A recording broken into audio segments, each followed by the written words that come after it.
about 1,547 were and became able ambassadors. Our commitment as an able agency does not stop here as we continue to train and reinforce the core tenets or pillars of active bystandership. Reducing mistakes, preventing misconduct, and promoting health and wellness is important to MPD. Now, wellness has many facets. One of those facets for us as the department members having confidence in not only the training they receive, but also the equipment they issue will function properly. The Milwaukee Police Association, who are present here today, raised us concerns regarding the department-issued firearm. As such, the department expeditiously examined those concerns, and after consulting with city leaders, the mayor's office, common council, the Fire and Police Commission, the city attorney's office, subject matter experts such as our Academy Range Master, and the union, we were able to move and acquire a new platform in short order. We currently have a small complement of new firearms, which this recruit class, Class 2 of 2022, has started on October 17th and will be this year trained in regards to this new firearm. Furthermore, MPD began department-wide transition to the new firearm in January 2023 with the goal of having all sworn members trained by early spring 2023. As we close out this particular commentary today, we want to remind us that we are dealing with some challenging times with our violence in our city, issues in regards to what's going on within our cities and neighborhoods. And so we want to encourage those who are willing to step up and be part of the team to join the Milwaukee Police Department as we are involved in the ongoing recruiting at this particular time. Now, it is important to understand that the recruitment process is closing, and for the police aides, December 21st, 2022 is a closing date, and December 22nd is a closing date for 2022, for December 22nd of 2022 for police officers. So I encourage you, I ask that those who hear the call to embrace the call. Together we're better. And I'd like to now turn it over to Mayor Johnson. Thank you so much, Chief Norman. What we're seeing here today is a Milwaukee Police Department that is embracing change, a Milwaukee Police Department that is improving the good of the members of the department and for the good of the entire community. I want to be very clear, the positive changes that we're talking about here today have my full support, not just my support, but the support of all within city government. Just a little more than a month ago, we announced the transition of Milwaukee Police firearms to new Glock guns. This was prompted by the still unexplained discharges from the previous firearms. I've said it before, there's no higher priority than the safety of those men and women who go out and make sure that our city is safe. Those who serve this city have enough to worry about already, those police officers, that is. They certainly shouldn't have to worry about their sidearms firing off unexpectedly. These unexplained discharges have injured people, and that's completely unacceptable to me. And so as you can see, we're moving forward with new firearms, and we're nearing the finish line with the initial ABLE training as well, as Chief Norman indicated. This is a big part of building a positive culture in the Milwaukee Police Department. It can create a better, more effective, and more accountable department. Finally, allow me to echo Chief Norman's announcement that now is the time to apply to become a Milwaukee police officer. Through December 22nd, women and men with the character, the determination, the willingness to serve are invited to apply to be a part of this force for good in our city. Thank you. At this time, I will take any questions for myself or the mayor. Let's start on this end. Yeah, Chief, 12 News has been exposing this problem with the guns for over a year. What do you have to say to the officers who were afraid to be out on the force with that gun to take it home to their families because of those unexpected firings? Well, first of all, it's important to understand that we have to understand what our needs are for the department. And for our officers, we have to say we see you, we understand. As you see this collective effort behind me, the importance of this particular concern was taken very seriously, why we see a quick turnaround from the time that was announced that now we're seeing these firearms being received and the transition has begun.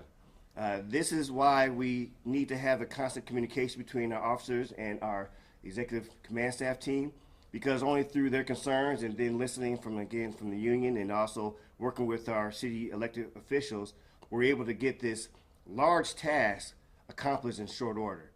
This is no easy lift. There's a lot of different moving parts. The last transition was several years ago. You're talking about a large agency, but I'm very proud of what the team has been able to accomplish. I am very proud of this collaboration that you see behind us. We're all in one accord, one goal, and we're moving forward. So if everyone's going to be trained in this new weapon by early spring, it sounds like this transition is going to finish a couple months sooner than originally thought. How were you able to pull off that expedited process? Well, it wasn't me, it was the team. The individuals, whether it's the commander of the academy or the executive commanders of the administration bureau that's over, they put together a plan that was able to see what was a lift, bring in extra help. I mean, we had to pull some officers to assist in regards to this training. But it's nice to understand that we did give ourselves a little bit of lead time. As we all know, things that you expect doesn't always pan out how you expect. But based on our calculations, based on, again, hopefully that all the firearms are coming in because they'll be coming in batches.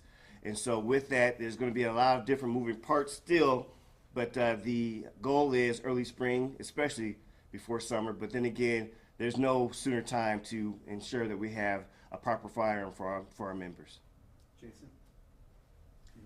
So the mayor said this was still unexplained. What kind of investigation is still going on? What have you been able to discover? And why did the department switch to the 6 hour when we knew at that time that there were problems with that manufacturer back in 2017, as early as 2017? Why did you switch? Who made the call to switch to that particular firearm?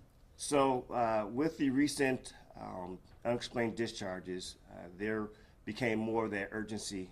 The discharges before were still unexplained, but they didn't have the injuries behind it like we're seeing right now. So there becomes a little bit more urgency in that manner. Now you talk about why since 2017, you got to remember, I became chief in 2020.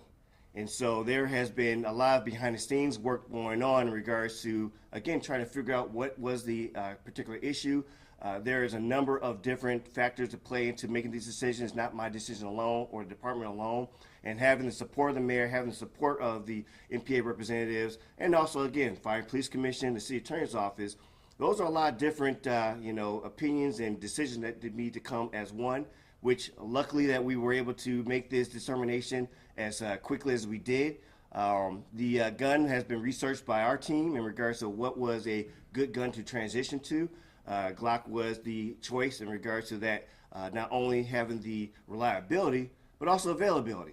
As much as we want to talk about that we're post-pandemic, there's a lot of challenges that we're going on right now. Even those who, I got a car that needs to be fixed, and I've been waiting for about 2-3 months now to get it fixed because of chain supply issues. It's not easy right now in regards to what life looks like for all of us. And so the urgency has always been there, but seeing the injuries really kind of ramped that up where we need to make sure that our members are safe, but also our public is safe.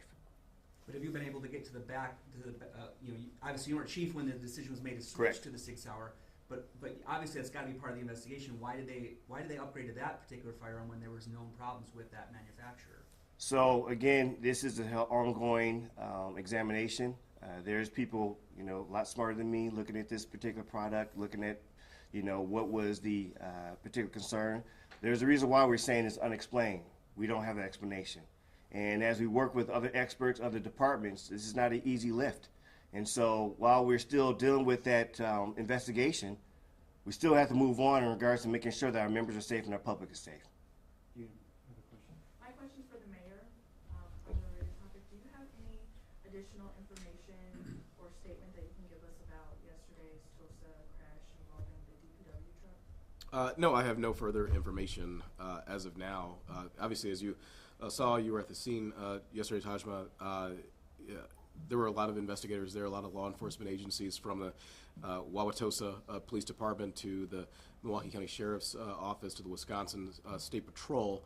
So that incident's still under investigation right now. Can you tell us anything about last night's shooting in the Third Ward? I don't have a lot of details about that myself. Presently, I know that there was an issue and individuals presented themselves, I believe, at the 1st District Police Station. But beyond that, I don't have further details about what precipitated that incident. Chief, can you speak to that double shooting in the 3rd Ward? So at this time, it's still an ongoing investigation. As we all know, the challenges of firearm violence in our city is real. We take every incident seriously. There was just an unfortunate number of incidents that took place last night that I've always said is unacceptable. We're using firearms for every dispute, we had, unfortunately, family violence in regards to shootings last night, and we really have to take a stock in regards to what's going on here. Why are we allowing these firearms to be our deciding factor in regards to our conflicts? And this is happening way too often. This is happening in so many different corners of our community.